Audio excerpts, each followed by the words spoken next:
There aren't any release date rumors, but Apple tends to stick to a schedule with its phone launches, which means we'll probably see the iPhone 11 in September 2018.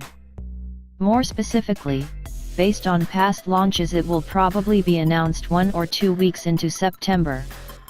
Apple's phones usually then arrive in stores a couple of weeks later, so late September is probably when you'll be able to buy the iPhone X2.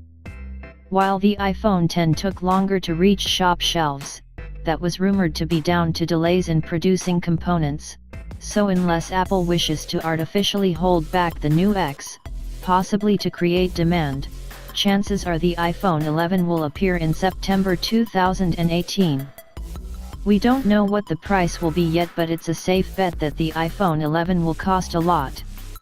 The iPhone X starts at $999 or £999 or $1,579, and there's every chance that the iPhone 11 will be just as much, if not a touch more. However, according to one source, Apple is planning on releasing a phone with many of the iPhone X's features at a lower price, alongside a premium model. Whether this cheaper handset will be the iPhone X2, the iPhone 9 or something else is unknown though.